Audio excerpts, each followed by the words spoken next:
Hello. Today I want to talk about self-knowledge, and the title of my talk is at the same time a kind of reference to the philosophical standpoint that I represent, that is Stoic Pragmatism, because the very title has both pragmatic and Stoic elements in this very question. So the title is, Do we need self-knowledge? For what? So when we are talking about needness, that we need something, and usually when we need something, it is for certain purpose, it is kind of pragmatic way of thinking. And when we are talking about self-knowledge, very often it is a reference to this Socratic Stoic tradition of self-reflection and thinking about ideas that are helpful to thrive, to develop, to recognize the reality around. So let's start. And when I say let's start, I mean first thinking about 5 questions that I want to present, and then I will try to answer these questions. And these questions and issues are super important in this context. So the first question is, what exactly is self-knowledge? And how much is it individual and how much it is social? And again, in this question, what is self-knowledge? And immediately just after, what is it individual or is it social? We have this Stoic pragmatism elements, because pragmatism is a social thought. And Stoicism is more individualistic or individual. So this is sort of tension in this context. Is self-knowledge social or individual? Obviously, we do not have any specific or specifically defined front line or border between these two. So it's a good idea to think how much our self-knowledge is ours and how much it is social. The second question is, does self-knowledge refer to our natural potential, predispositions, talents, and their developments? Again, we are referring to something that is naturally within us, for example, talents. If we believe that we have natural predispositions, for example, talents, so self-knowledge probably would be an adequate recognition of what we have inside as if, and self-knowledge would be very helpful to develop these ideas that refer to a proper, adequate development of these predispositions. The third question is self-knowledge a result of a discovery, or is a process of inquiry, or self-creation and self-development? Again, we have 2 traditions of answering this question. Self-knowledge as a sort of self-discovery suggests that there is something inside that someday we will know for sure that this is exactly this. So we have discovered, for example, who we are. So we have self-knowledge about the discovery of ourselves, who we are, what we want, and what is our role in society. However, the other option or the other tradition of thinking about this problem is that it is not a discovery of something fixed. It is instead a process of inquiry, of self-creation and self-improvement. So we are not able to stop in this self-development, because there is always something to do, something to self-create more, something to inquire in a more profound way. The fourth question is there any difference between self-knowledge and subjective opinion about oneself? So I think it is important, especially nowadays, because very many people would say that my subjective self-knowledge equals the truth about myself, or the truth. I will want to show in a second that it's a very risky stance to say that self-knowledge is my subjective opinion about myself. It's pretty risky because it does not recognize what happens around, and it may be one of the arguments may be that subjective description of myself may become kind of illusion without any confirmation in reality. And the fifth question is why self-knowledge is not enough, and expertise, skills, practical knowledge, experience must complement self-knowledge. So in this question we have already a suggestion that self-knowledge is not enough. It must be something else that we need to function in an adequate way. Okay, so at the beginning, in trying to answer these questions, what is self-knowledge? Let me refer to the Stoic or classic Stoic interpretation of Socratic know yourself. Of course, we know that know yourself is this famous Socratic dictum. And the Stoic tradition refers to Socrates and Socratic know yourself idea. So a sort of definition, although it is not a fixed ultimate definition, it is just a proposal for our conversation today. So let me propose this sort of definition according to one of the experts on Stoic tradition, Beauvoir. He writes that the secure cognition or a set of cognitions of one's own human nature as part of the nature of the whole. So the interpretation of what is self-knowledge would be that it is the secure. It is not final, absolute, ultimate. It is the secure cognition or a set of cognitions of one's own human nature as part of the nature of the whole.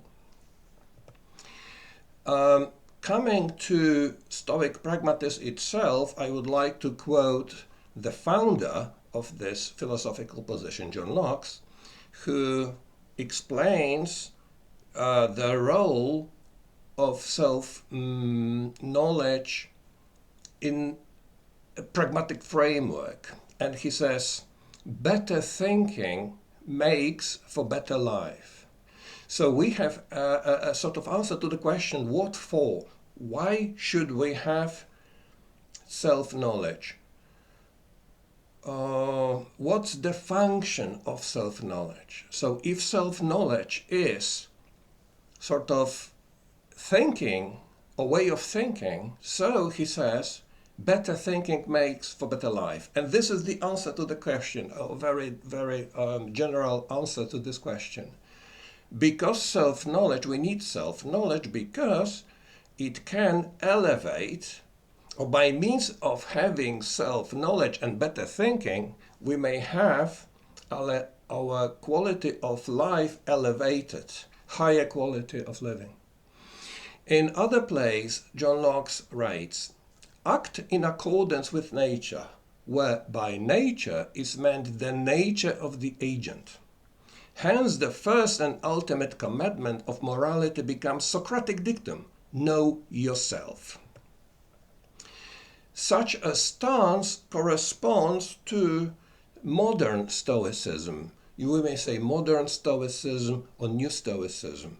And one of the leading authors of this movement, Pigliucci, writes about the context of people who have problems like people having depression and some therapeutic issues. And he writes the following: one of the crucial things for people affected by depression is to constantly monitor themselves and their mental condition. If there is anything that Stoicism trains people to do, is to monitor their own reactions and reflect critically on how they perceive and interpret the world. In other words, self-knowledge may be seen as a way of monitoring ourselves in difficult situations, but not necessarily only in difficult situations, in any situation. Monitor ourselves, and also this monitoring would be absolutely necessarily connected with monitoring the society around, the circumstances around.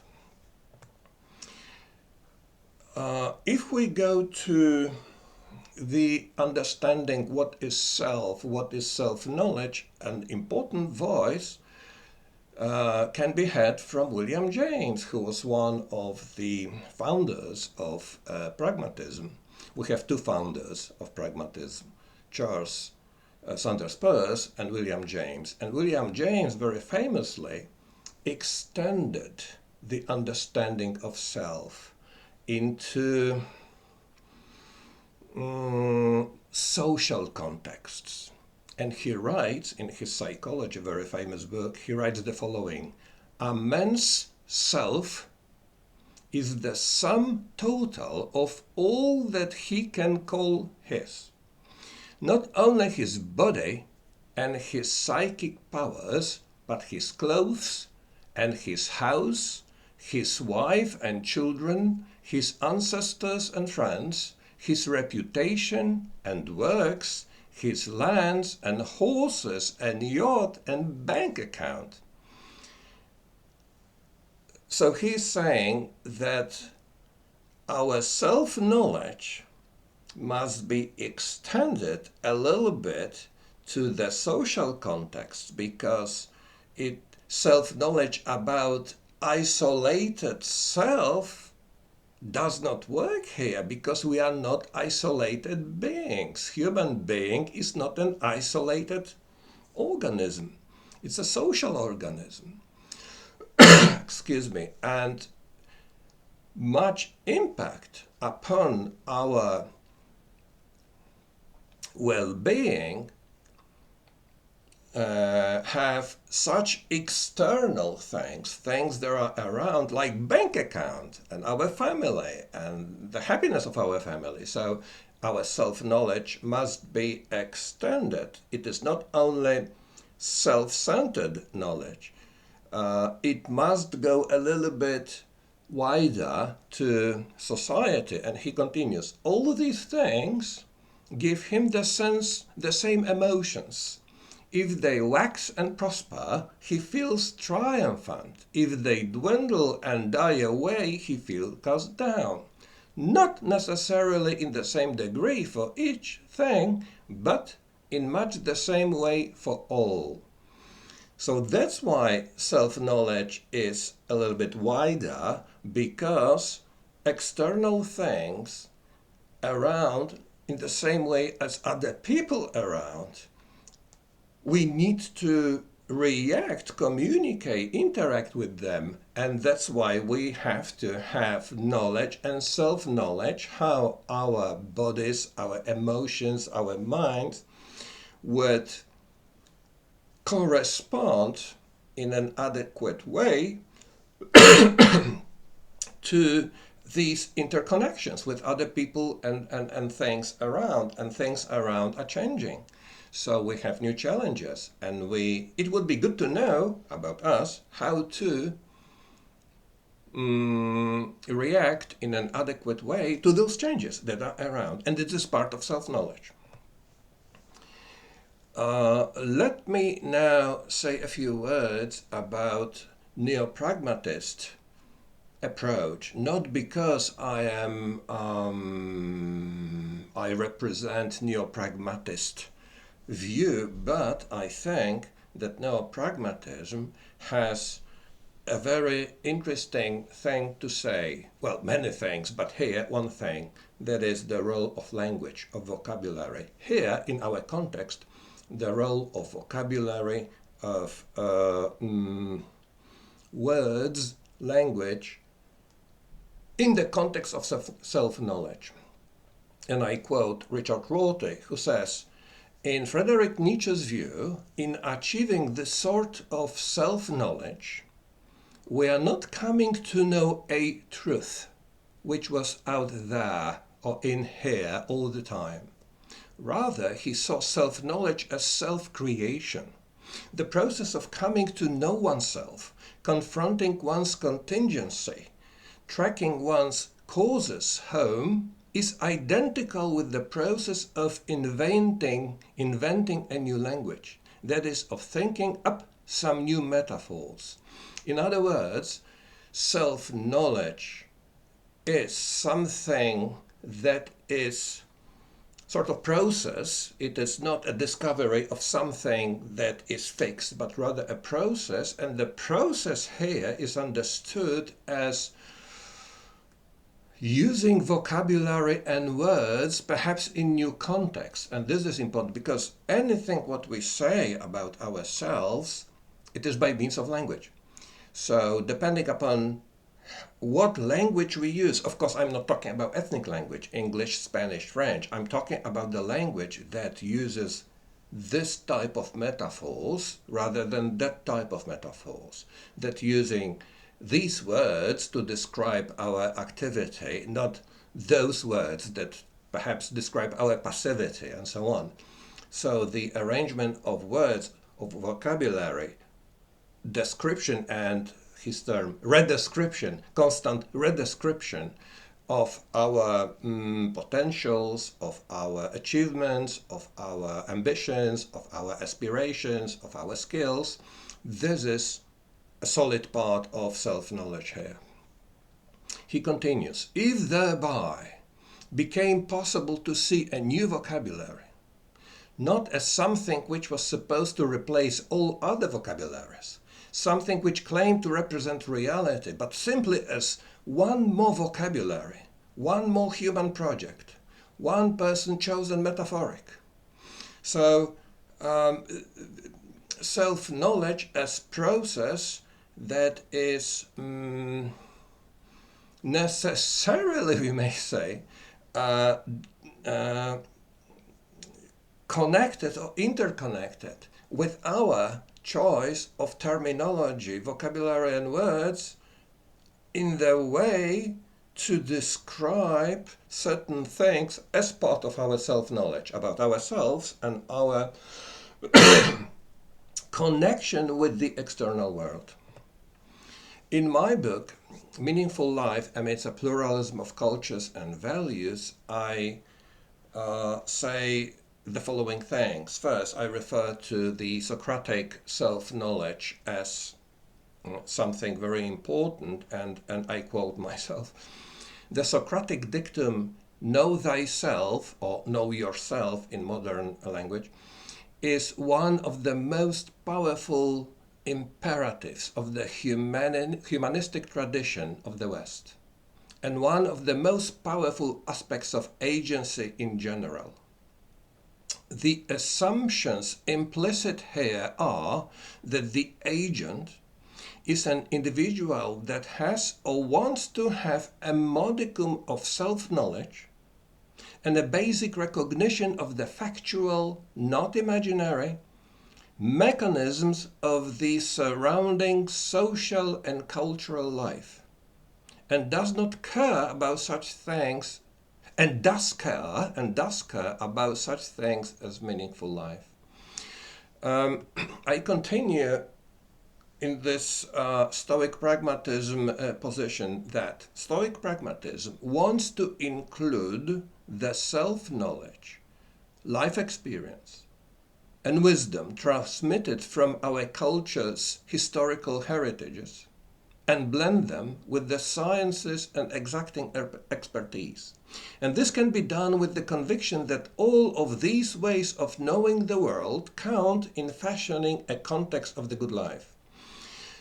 So here is the answer to the question why it is not enough self-knowledge. Self-knowledge must be accompanied, complemented by life experience, general knowledge, wisdom, transmitted by culture as well, but also new scientific discoveries, that it is an important part of self-knowledge to recognize.